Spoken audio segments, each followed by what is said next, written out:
What's up, Rad fam? Today we are diving back into the world of creepy fan theories, but today we are going to really knock it up a notch to try to ruin some childhood favorite movies. And by that I mean, today we are diving into the world of creepy, twisted, dark fan theories about childhood movies. There's really nothing I can say right now to prepare you for what this video is going to do to you.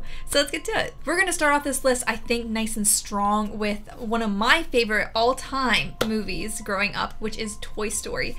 Ooh, yeah. Toy Story alone has a lot of dark, disturbing fan theories, but this one though. While the toys are the focal point of Toy Story, duh, there are lots of humans, you know, they have their own stories, though they are more pushed to the background. But obviously the movie does focus the most on Andy and his mother and sister and like his family. But most fans have wondered, where's Andy's father? He's kind of absent in the movies, right? It's nothing new for a Disney movie to have a parent or two out of the picture. Yeah, Disney just loves doing that, don't they? Ooh, yeah.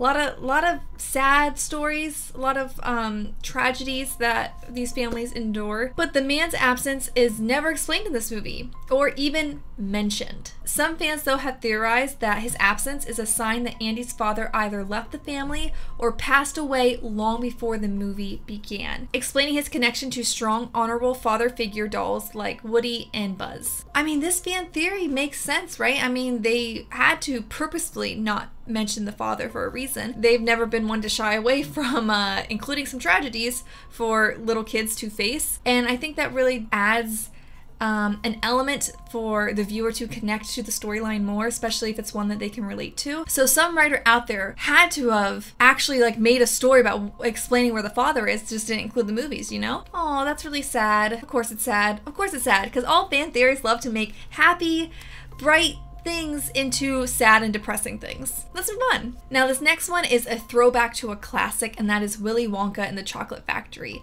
If you did not watch this movie as a kid, I'm sorry. I feel like everyone should have explored this as a kid. I really think this movie is one that changes a lot from when you watch it as a kid and then when you watch it as an adult, because there's a lot of like creepy things you don't notice about the whole situation when you're a kid that you certainly pick up on as an adult. I think when you're a kid and you watch this, you can really just fall into like the fantasy of a chocolate factory, and not at all that Willy Wonka is a murderer and killing people. So let's get to the theory. Even fans would agree there is something very off about Willy Wonka. I mean, that's kind of the point about his character, but like, yeah, there's something definitely creepy there too. But some people claim that Wonka isn't just weird or eccentric, but he's actually a cold-blooded killer who murders children. Yeah. Kind of makes sense though if you hear about it. He never seems too surprised or even bothered by the fact that children that come into his factory for the tour wind up hurt or, you know, missing, possibly killed, maimed, a lot of, you know, horrible things. I mean, that kid almost drowned in the chocolate river, and, you know, he didn't really care. He seemed more like upset that he was ruining his chocolate and not really paying attention to the fact that the kid almost drowned. Once fans realized that the Oompa Loompas would have needed time to rehearse their songs describing which children were harmed and how, the theory was complete. Long before the Saw movies, there was Willy Wonka and his chocolate factory death trap.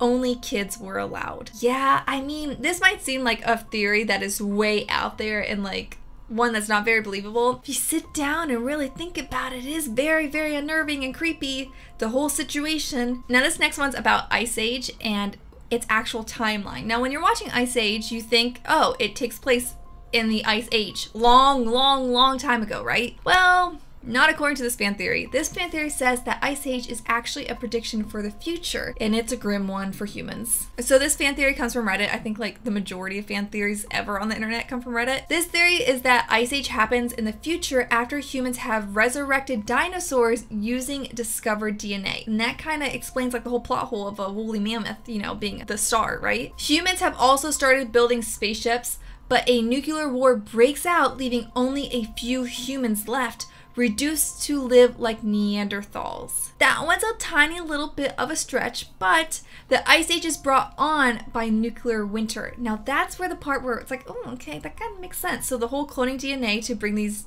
extinct animals back so they can star in the movies. It explains the weather. It explains the lack of humans. That being said, though, the humans living like Neanderthals, I don't know if I buy that. I just feel like if humans were reduced to live in a smaller society, I don't think necessarily they would go back to living like cavemen. But I guess if maybe the radiation kind of like morphed DNA, maybe that could be an explanation for it. But there is some evidence given to support this theory. It's the fact that humans are only seen in the first film. Human history does not correspond to the events shown in the film, and the plant that tries to devour Manny and Diego could be some kind of warfare mutant experiment. That's really diving in there for some details. Is it believable? I don't know. You tell me down in the comments. What do you guys think? Do you think Ice Age is a result of nuclear warfare, or no, it actually does take place in the past? I would love to know what you guys think down in the comments. Now this one though, this one,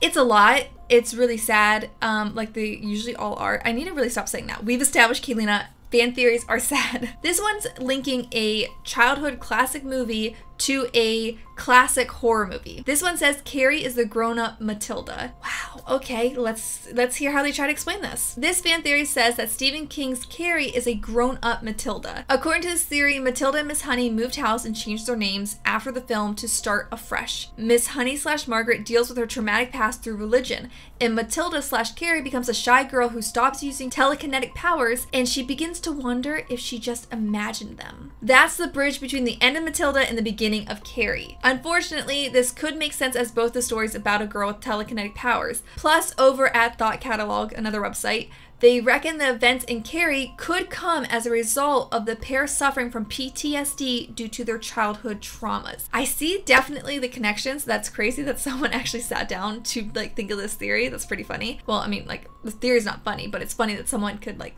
connect those two things together. I don't know, that might be the most believable fan theory, connecting two completely not connected movies together. And oh boy, do I love to save my personal favorite of the list for last. Okay, this one. You know how we mentioned Saw a little bit ago? We said that Willy Wonka was like the then Saw. Well, this one also has to do with Saw. This one says Kevin from Home Alone grew up to be Jigsaw. How? I don't know. Let's explore why. This creepy theory suggests that Kevin from Home Alone grew up to be the serial killer Jigsaw from the Saw films. The theorist that came up with this doozy, Jason Concepcion, says that the theory is possible as Kevin shows that he is mentally unstable and has anger issues from the start. For example, when he rages at his older brother Buzz and pins him against the kitchen counter. I mean, that's a little bit of a stretch. I mean, you know what I mean? Because like, he's young, his brother picks on him. I feel like that's a very normal thing for siblings to do. Kevin also has hallucinations, which turn the furnace in his basement into a monster. Again, that can be just explained by a child's active imagination, but I digress. Theorists suggest that the torture device attached to a woman's head in Saw is reminiscent of the furnace. Oh, it is. Oh my god, that does look like a furnace. That picture literally does look like a furnace was put, like a little mini furnace thing was put on her head. Okay, I'm seeing it now a little bit. And that the basement in Saw 2 is a recreation of Kevin's childhood basement? Jigsaw also puts a poison antidote inside a furnace as a trick to lure victims inside of it. Oh yeah, that is some evil shiz right there. So this furnace stuff is a recurrent theme, which would make sense because he was so terrified of it as a child. Oh, so now he wants to make other people afraid of it. Moreover, Kevin sets traps that are like mini versions of Jigsaw's. For instance, he covers the basement stairs with tar and nails. Oh yeah, he did do that, didn't he? Oh wow. Okay. Kind of forgot about that one. Well, Jigsaw uses an electrified staircase, which is also fitted with blades. So theorists claim that we can see an evolution from Kevin to Jigsaw. You know, I went to this theory thinking, no. There is no way on this planet you're going to convince me that Kevin turned into Jigsaw. But now, I'm not saying like I'm fully convinced, but boy, I am seeing some connections and it is making me wonder. Yeah, you know, I kind of glossed over the fact that in Home Alone, the traps he made were pretty dark and complex for a child, right? Maybe because in the movies, while the burglars get like hurt, they don't like get seriously deathly injured, you know what I mean? In reality, they would have. I mean, falling down a staircase alone is enough to kill somebody. Falling down a staircase with nails on it is definitely enough to kill somebody. Oh, wow. Okay. theory. That's getting me. This video might include some of the most compelling fan theories that we've covered so far. What do you guys think? Ooh, that is a doozy. Okay, well, I think that's a good way to end this video on a very fascinating one. Thank you guys so much for watching today's video. I hope you liked it, and if you did like it, please give this video a big thumbs up. It really helps out this video and this channel and this community, the Rad Fam, because you guys are so rad. Thank you. And until next time, keep with the radness, and I'll see you guys real soon. Bye. Say bye, Charlie. He says bye.